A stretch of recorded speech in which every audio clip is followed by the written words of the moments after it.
Bill Gates, co-founder of Microsoft; Zuckerberg, co-founder of Facebook; Gautam Adani, founder of Adani group; Richard Branson, founder of Virgin group. আপনি কি জানেন এদের মধ্যে কোন জিনিসটায় মিল রয়েছে? আপনি হয়তো বলতে পারেন এদের সবাই ধনী আর সবাই সারা পৃথিবীকে চালাচ্ছে, কিন্তু এর বাইরেও এদের মধ্যে একটা জায়গায় মিল রয়েছে, আর তা হলো তাদের প্রত্যেকেই কলেজ ড্রপ আউট। এরা নিজেদের এমন একটা ট্র্যাপ থেকে দূরে রাখতে পেরেছে যে ট্র্যাপে আপনি আমাদের মতো সাধারণ মানুষেরা প্রতিনিয়ত ফেসে যাচ্ছে। অন্যদিকে রয়েছেন আপনি, যে কিনা তার শিক্ষা জীবন নিয়ে প্রতিনিয়ত চেষ্টা করে চলেছেন। আপনি প্রতিনিয়ত অ্যাসাইনমেন্ট জমা দিচ্ছেন, প্রতিনিয়ত ক্লাসগুলোকে অ্যাটেন্ড করছেন। আপনি পড়াশোনা করছেন আপনার মা বাবার স্বপ্নকে পূরণের জন্য, আপনার নিজের স্বপ্নগুলোকে পূরণের জন্য।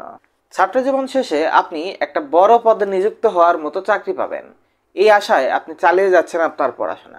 চাকরি পেয়ে আপনি একটা দামি বাড়ি কিনবেন, একটা দামি গাড়ি কিনবেন, বিয়ে শাদী করবেন, বাচ্চাদের ভালো জায়গায় পড়াশোনা করাবেন। কিন্তু আপনি কি জানেন বাস্তবতা কি? 15 বছরের শিক্ষা জীবন শেষ করে যখন আপনি চাকরির জন্য যাবেন, তখন দেখতে পাবেন আপনি যে পদের আশায় এতদিন পড়াশোনা করেছেন তার থেকে অনেক নিম্নমানের চাকরি আপনাকে অফার করা হচ্ছে। জায়গায় জায়গায় ঘোরার পরও আপনি চাকরি খুঁজে পাবেন না। ইভেন আপনার যোগ্যতার থেকে অনেক নিম্নমানের চাকরিতেও আপনাকে নেওয়া হচ্ছে না। আপনি নিজেকে আপনার আপন মানুষদের থেকে দূরে সরিয়ে ফেলবেন। আপনি একটা ঘরে নিজেকে আটকে ফেলবেন। আপনি কারোর সাথে কথা বলেন না, কারোর সাথে দেখা করেন না, লোকেদের দেখলেই তাদের এড়িয়ে চলেন। আর আল্লাহর কাছে প্রতিনিয়ত দোয়া করবেন একটা ছোটখাটো হলেও চাকরি যেন পেয়ে যাই। এভাবে আপনার সেলফ স্টিম এবং আপনার কনফিডেন্স ডাউন থেকে ডাউন হতে থাকবে। এত কিছুর পর যখন আপনি একটা চাকরি পেয়ে যাবেন, তখন দেখবেন সেই চাকরিটা আপনার আশার থেকে অনেক নিম্নমানের চাকরি। যে টাকা বেতন পাচ্ছেন সে টাকা দিয়ে বাড়ি গাড়ি কেনা তো দূরের কথা, নিজের জীবন চালানোই কষ্টের ব্যাপার হয়ে দাঁড়ায়। কারণ এতদিন বেকার বসে থাকার পর আপনি একটা চাকরি পেয়েছেন। কিছু না করার থেকে অন্তত কিছু একটা করা ভালো, কথা ভেবেই আপনি চাকরিটা করতে থাকেন। অন্যদিকে এই চাকরিটি আপনাকে এতটুকু টাকাও দেয় না যে আপনি এটাকে জমিয়ে একটা বাসা কিনতে পারবেন। বাড়ি কেনা তো দূরের কথা, আপনি তাই বাড়ি কেনার জন্য আপনি ব্যাংক থেকে হোম লোন নিয়ে বাড়ি কেনেন। বাড়ি আছে তাই একটা গাড়িও কিনে নেন এবারে লোন নিয়ে। নিজের অজান্তেই আপনি নিজেকে চারপাশ থেকে বেঁধে ফেলছেন আর নিজের মনে মনে ভাবতে থাকছেন কোনোভাবে যেন আমার চাকরিটা হাতছাড়া হয়ে না যায়।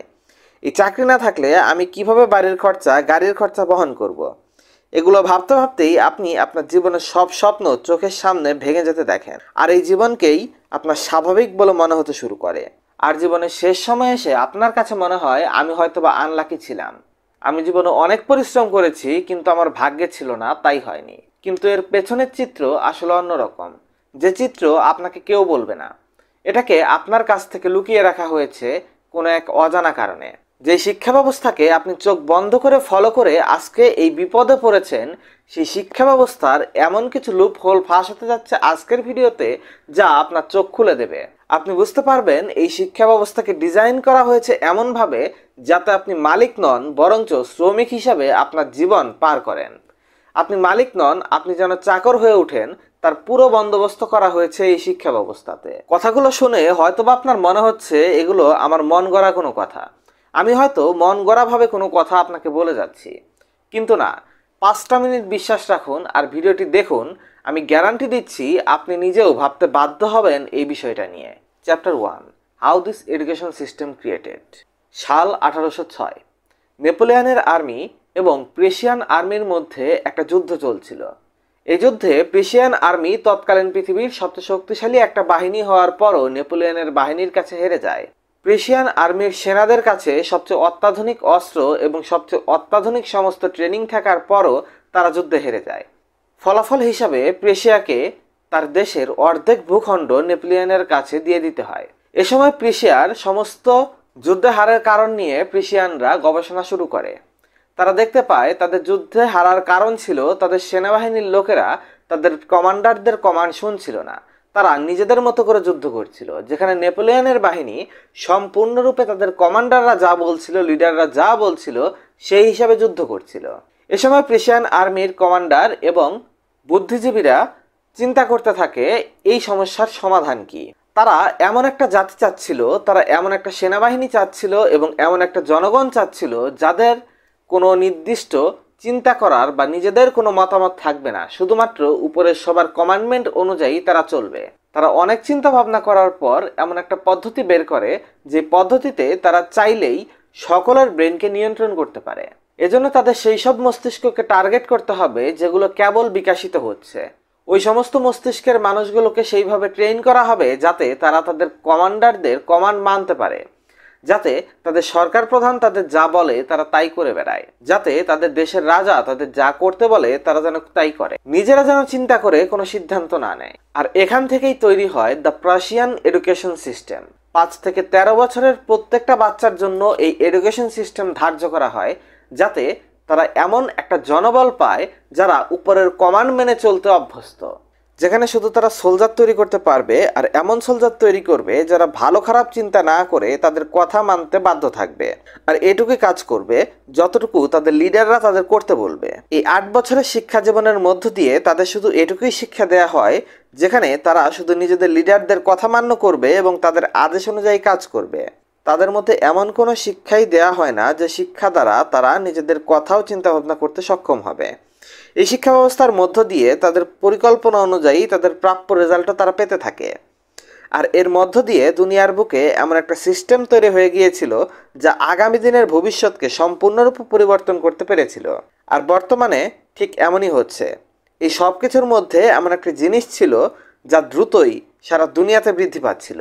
1760 থেকে 1840 শুরু হয় শিল্প বিপ্লবের সময়। এ সময় প্রতিনিয়ত বিভিন্ন মেশিন আবিষ্কার হচ্ছিল এবং এই মেশিনের দ্বারা কলকারখানার বিজনেস প্রচুর পরিমাণে বৃদ্ধি পাচ্ছিল। ফলাফল হিসাবে কোম্পানি মালিকদের প্রয়োজন ছিল এমন ট্রেন এমপ্লয়ি বা এমন ট্রেন শ্রমিক যারা তাদের কোম্পানির জন্য বা তাদের ফ্যাক্টরির জন্য পণ্য প্রডিউস করতে সাহায্য করতে পারে। আসলে ওই সময়টাতে এমন পরিবেশ ছিল যে অধিকাংশ মানুষই কৃষিকাজ করত এবং সবাই নিজেরা আর্থিকভাবে স্বাধীন ছিল। তৎকালীন সময়ে যারা হস্তশিল্পের কাজ করত তারা ওই কাজগুলো করত এবং এই কাজের তৈরি করা জিনিসগুলো নিয়ে তারা তাদের মার্কেটে বিক্রি করত এবং সামাজিক একটা অর্থনৈতিক ব্যালেন্স ছিল। কিন্তু দেখা গেল একজন কারিগর সারা মাসে যে পরিমাণ পণ্য তৈরি করতে পারে একটা মেশিন একদিনে তার থেকে বেশি পণ্য প্রডিউস করছে। কিন্তু এখানে একটা সমস্যা ছিল, ওই সময়কার সবাই প্রায় কৃষির সাথে সম্পৃক্ত ছিল, যার ফলে এমন মানুষ খুঁজে পাওয়া কঠিন ছিল যারা এই ফ্যাক্টরিতে গিয়ে তাদের জন্য কাজগুলো করে দেবে। আর এই জন্যই এই এডুকেশন সিস্টেম মানে প্রেশিয়ান এডুকেশন সিস্টেমটাকে সারা পৃথিবীব্যাপী ইমপ্লিমেন্ট করতে শুরু করা হয়। প্রেশিয়ান এডুকেশন সিস্টেমকে ফলো করে বিভিন্ন দেশ তাদের নিজেদের এডুকেশন সিস্টেম তৈরি করে ফেলে। আর এইবার উদ্দেশ্য ছিল এমন একটা জেনারেশন তৈরি করা যেই জেনারেশনে সৃজনশীল চিন্তা শক্তি মেরে ফেলে তাদের মধ্যে টাকা পয়সা ইনকাম করার চাহিদা ঢুকিয়ে দেয়া হবে এমনভাবে যে তারা নিজেদেরকে অন্যের কোম্পানিতে লেবার হিসাবে নিযুক্ত করতে প্রস্তুত হবে। যেমন চিন্তা ঠিক তেমনই কাজ। যে মানুষগুলো দৈনন্দিন জীবনে খেতে খামারে কাজ করে নিজেদের জীবিকা নির্বাহ করছিল তাদের সন্তানরাই এডুকেশন সিস্টেমের মাধ্যমে নিজেদের আরেকজনের শ্রমিক হয়ে কাজ করতে নিজেদেরকে প্রস্তুত করছিল। তাদের মস্তিষ্কের ভিতরে এমনভাবে ঢুকিয়ে দেওয়া হয়েছে যে তাদের লেখাপড়া শেষে একমাত্র অর্থ উপার্জনের উপায়ই হলো ফ্যাক্টরিতে কাজ করা। সে সময় আমাদের দেশে ব্রিটিশদের রাজত্ব ছিল। সমস্যা একটাই ছিল, তারা সংখ্যায় ছিল খুব কম আর আমরা ছিলাম অনেক বেশি। তাই তাদের কাছে সবচেয়ে বড় চ্যালেঞ্জ ছিল কিভাবে তারা অল্প সংখ্যক মানুষকে এত বড় ঘনবসতিতে নিজেদের কথা মতো চালাতে পারবে। আপনি হয়তো লর্ড ম্যাকিউলির নাম শুনেছেন, যে সর্বপ্রথম এই ভারতীয় উপমহাদেশে ইংরেজি শিক্ষার প্রচলন করেছিল। কেন করেছিল?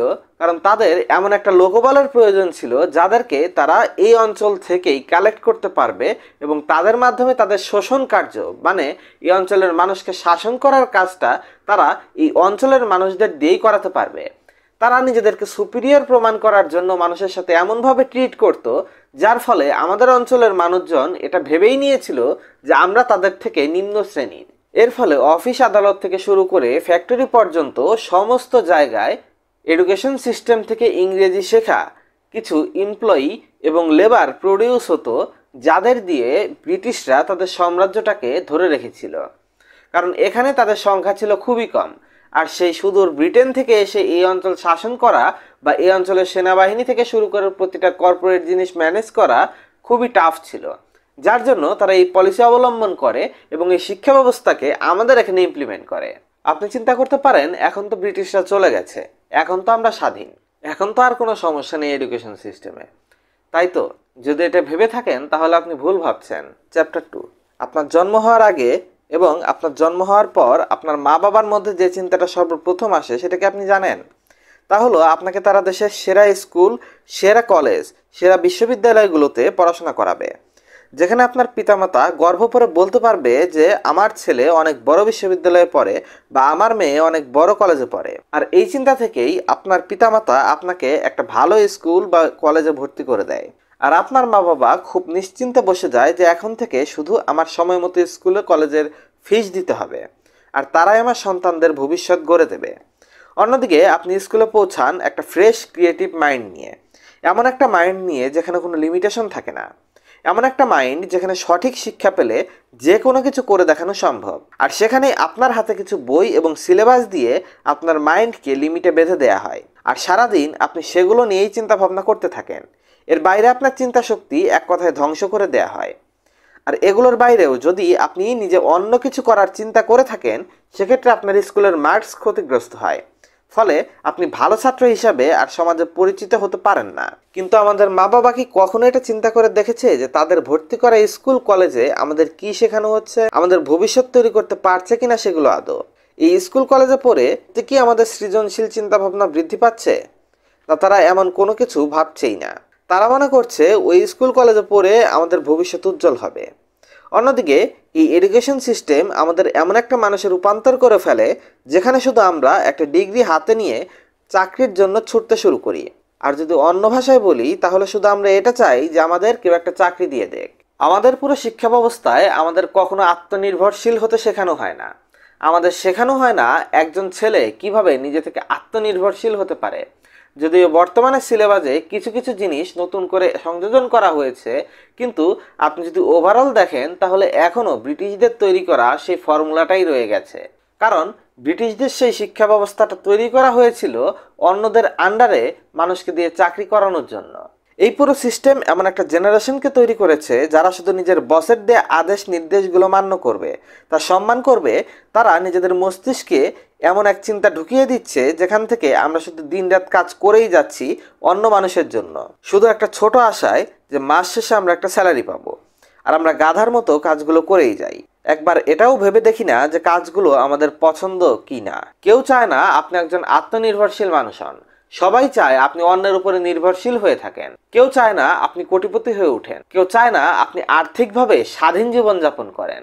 কারণ যদি আপনি একবার সেলফ ডিপেন্ডেন্ট হয়ে ওঠেন তাহলে আপনি আর কারো কথায় উঠবেন বসবেন না, আপনি কারো নির্দেশ মতো চলবেন না। তখন আপনি ভালো এবং মন্দের পার্থক্য বুঝতে পারবেন। আর আমরা না বুঝেই এই ট্র্যাপগুলোতে দিনের পর দিন পা ফেলে যাচ্ছি। আপনাকে যখন এই ট্র্যাপে ফেলা হয় তখন আপনি এতটাই ছোট থাকেন যে আপনি বুঝতেও পারেন না এটা কি আপনার জন্য সঠিক নাকি ভুল। আর আপনি যে বয়সে সঠিক সিদ্ধান্ত নিতে সক্ষম হন সেই পর্যন্ত সময় অনেক পেরিয়ে যায়। আর নয়তো 15-20 বছর যাবত আপনার ব্রেন এমনভাবে ম্যানিপুলেশন হতে থাকে যে জীবনের এই সময়ে আপনি এটাকেই সাধারণ জীবন বলে এসে মেনে নেন। আবার অনেকের ক্ষেত্রে এমন হয় যে আপনার এত ফ্যামিলির চাপ এসে পড়ে যে আপনাকে টাকা উপার্জন করতেই হয়। আপনি লাখ লাখ টাকা স্কুল কলেজে দিয়ে একটা ডিগ্রি নিয়েছেন, যেখানে দিন শেষে এই ডিগ্রির বিপরীতে আপনি শুধু 20-30 হাজার টাকার একটা চাকরি পাচ্ছেন। আমাদের দেশে কি সংখ্যক বেকার মানুষ আছে তার একটা হিসাব আপনি জানলে আপনার মাথা ঘুরবে। আমাদের দেশে একজন বিএসসি ইঞ্জিনিয়ারের যে বেতন হয় তার থেকে অনেক বেশি বেতন আমেরিকার একজন ট্রাক ড্রাইভারের হয়ে থাকে। তাহলে এটা সলিউশন কি? আমি কি এটা বলছি যে স্কুল কলেজ সিস্টেম পুরো বেকার? না, অবশ্যই আপনি স্কুল কলেজ সিস্টেমে পড়বেন, কিন্তু সাথে আপনার চোখ নাক মুখ খোলা রাখুন। আপনি আপনার মার্কস দিয়ে আপনার নিজেকে জাস্টিফাই করবেন না। আপনি কম মার্কস পাচ্ছেন কিংবা আপনি স্কুল কলেজে খারাপ রেজাল্ট করছেন এর মানে এই নয় যে আপনার মধ্যে ক্যাপাবিলিটি নেই। চ্যাপ্টার 3, কোনো একটা জিনিসকে এতটা প্রমোট করা হোক যাতে তা সবার কাছে বিশ্বাসযোগ্য বলে মনে হয়। বারবার একটা মিথ্যাকে মানুষের সামনে আনতে থাকলে সেটা সত্য বলে মনে হতে থাকে। তাই আজকের প্রশ্ন এটাই, এই এডুকেশন সিস্টেমকে কেন তৈরি করা হয়েছে এবং এই এডুকেশন সিস্টেমটাকে কে তৈরি করেছিল? আমার মনে হয় ভিডিওটিতে আপনি এই দুইটা প্রশ্নের উত্তরই আগেই পেয়ে গেছেন।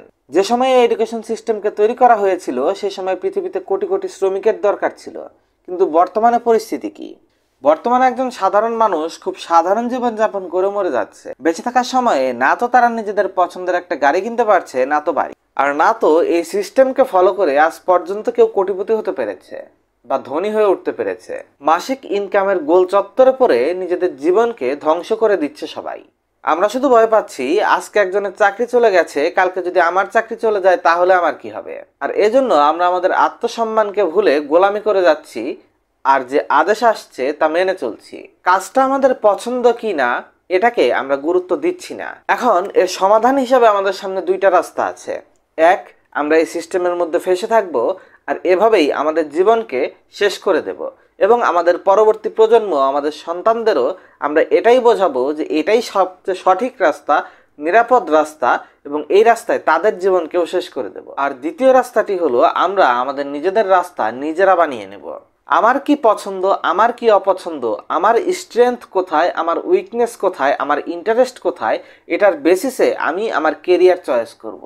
নতুন নতুন জিনিস শিখবো, যেখান থেকে নতুন করে ইনকামের নতুন নতুন রাস্তা বের হবে আমাদের জন্য।